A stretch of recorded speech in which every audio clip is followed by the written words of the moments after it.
We'll guide you through how to design caption text in CapCut PC. If you find this helpful, don't forget to like and subscribe.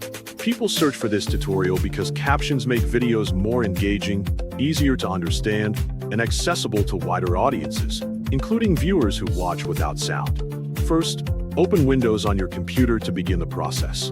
Next, open the CapCut app on your PC or laptop so you can start editing your video. Once the application is running, click Create Project to create a new project workspace. Then, import the video you want to add captions to by selecting the Import option. After the video is successfully added, drag the video onto the timeline so it is ready for editing. Now, go to the text menu located at the top of the interface to access text tools.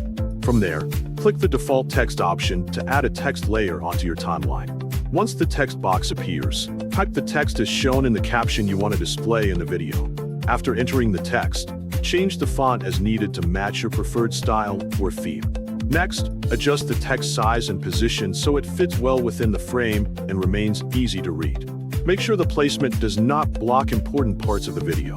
Then, choose a text color that contrasts clearly with the video background to improve visibility. After that, scroll down through the settings panel to find the preset style options. Select the desired style preset that best matches your video's overall look and feel. Once you have applied a style, move on to the animation section.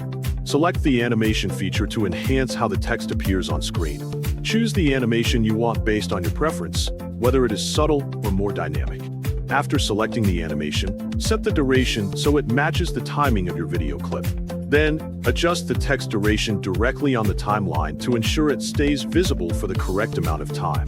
Carefully align the text with the spoken or visual content for better synchronization. You can preview the video to check if everything looks smooth and readable.